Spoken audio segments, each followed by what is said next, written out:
मेरा नाम हर्षित आनंद है। मैं सिलीगुड़ी वेस्ट बंगाल का रहने वाला हूँ। मैंने अपनी 11-12 कोटा से पढ़ी एंड ये मेरा पहला अटैम्प्ट था। मैं 12th के साथ ही पास आउट हुआ हूँ। और मेरे स्कूल का नाम मॉडर्न इंटरनेशनल स्कूल है। एंड यहाँ पर ये मेरा इस बार मेरी एम्स में 7वीं रैंक आई है और नीट में 15 रैंक आई है। और बुक्स आपके मेनली एनसीईआरटी सीबीएसई पेपर बनाती है, तो वो मेनली एनसीईआरटी में फ़ोकस करती है क्योंकि और पूरे इंडिया में एनसीईआरटी ही चलती है। तो बायो का पेपर जो होता है मेनली एनसीईआरटी से आता है, तो उसको कवर करना बहुत इंपॉर्टेंट होता है। बाकी कुछ रेफरेंसेस बुक होती हैं, लेकिन मैं उसको ज़्यादा रेफ़र नहीं करूँगा क्योंकि सिलेक्शन आपको मेन मोटिव होता है बच्चे का कि मुझे सिलेक्शन चाहिए, मुझे मेडिकल कॉलेज में जाना है। तो अगर आप रेफरेंस बुक्स में ज़्यादा अगर वो करेंगे तो आपका सिलेक्शन छूट सकता है। आप ज़्यादा रैंक के चक्कर में आपकी सिलेक्शन छूट जाएगी तो मैं कभी चाहूँगा नहीं। तो इसलिए मैं आपको बोलूँगा कि एनसीईआरटी में फ़ोकस कीजिए। पहले अपनी एनसीईआरटी कंप्लीट कीजिए, चाहे वो फिजिक्स, केमिस्ट्री, बायो तीनों की एनसीईआरटी पे फ़ोकस कीजिए। और एम्स के लिए भी एनसीईआरटी बहुत इंपॉर्टेंट होती है, तो उसके एनसीईआरटी के लिए मानूंगा मैं। और बाकी रेफरेंसेस बुक में आप ऑर्गेनिक के लिए एम एस चौहान मैं बोल सकता हूँ कि वो पढ़ सकते हैं आप। और फिजिक्स में H C Verma is a very good book because उसमें सब क्वेश्चन जो होते हैं वो कॉन्सेप्चुअल होते हैं, जो आपके कॉन्सेप्ट बिल्डअप में काम करते हैं।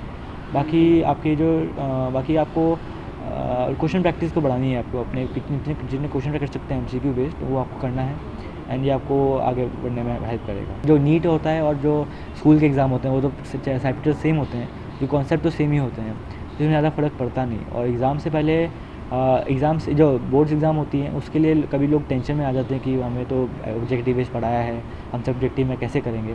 बट ऐसा कुछ नहीं होता क्योंकि जो पढ़ाया तो कॉन्सेप्ट तो सेम ही होता है।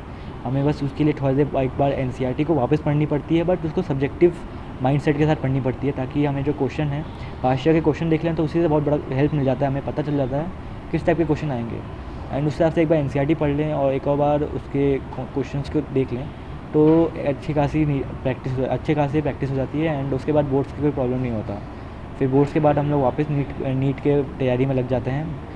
और नीट की तैयारी तो हमें 2 साल करनी होती है, क्वेश्चन प्रैक्टिस और बाकी जो थ्योरी है वो पढ़ते ही हैं। मेरी स्ट्रेटजी ये थी कि मैं क्वेश्चन प्रैक्टिस बहुत ज़्यादा करता था एंड जो टॉपिक्स है उसके शॉर्ट नोट्स बनाना, बिकॉज अगर आप टॉपिक्स को बार बार रिवाइज करेंगे तो इतनी बड़ी टॉपिक को आपको बहुत ज़्यादा टाइम देना पड़ेगा। और एक ही चीज़ जो आपको आती है उसको बार बार पढ़ने से आपको हर एक हद तक फ़ायदा होगा, बट उसके बाद नुकसान होना शुरू हो जाएगा।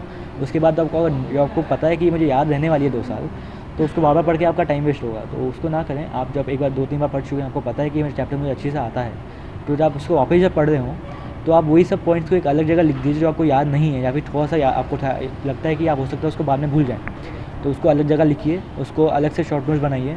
और जब अब अगली बार जब रिविज़न कर रहे हो तो उसी नोट्स को पढ़िए, उससे आपका बहुत टाइम बचेगा। एंड उसके बाद आप जब क्वेश्चन जब कर रहे होंगे तो आप देखेंगे आपको क्वेश्चन की स्पीड, आपके क्वेश्चन का जो अप्रोच है वो आपका बढ़ता जाएगा।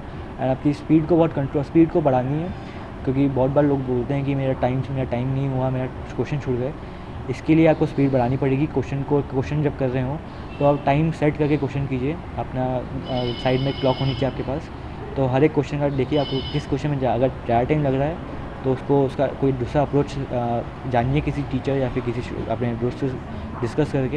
एंड हाँ, दोस्तों से डिस्कशन बहुत ज़्यादा इंपॉर्टेंट होता है। अच्छे दोस्त बनाएं और उसके साथ डिस्कशन करिए। और आपको मैं बोलूँगा कि आप सुबह जब उठें तो ये मत सोचिएगा कि आज मुझे इतने घंटे पढ़ने हैं, ये सोचिएगा कि आज मुझे क्या क्या टॉपिक्स पढ़ने हैं। क्योंकि आपको कितने भी घंटे पढ़ लें, लेकिन अगर क्वालिटी स्टडी ना हो और एक ही टॉपिक लेके बैठे रहें तो उससे कुछ नहीं होने वाला। सुबह उठें, ये डिसाइड करें कि आज मुझे क्या क्या पढ़ना है, दिन भर लग जाएँ उसमें। और रात को जब सोने जाएँ तो उससे पहले ये सोचें कि आज मैंने क्या पढ़ा एंड वो मैंने सोचा था वो मैं कर पाया कि नहीं कर पाया। अगर नहीं कर पाया तो मैं क्या बाधाएँ आई मुझे उस रोकने के लिए। एंड अगले दिन उसको क्लियर कीजिए एंड उसको आगे बढ़िए। और आप all the best for the आपके अगले साल होंगे उसके उन लोग के लिए। अपनी मेहनत करते रहें, आपकी मेहनत ज़रूर फल लाएगी।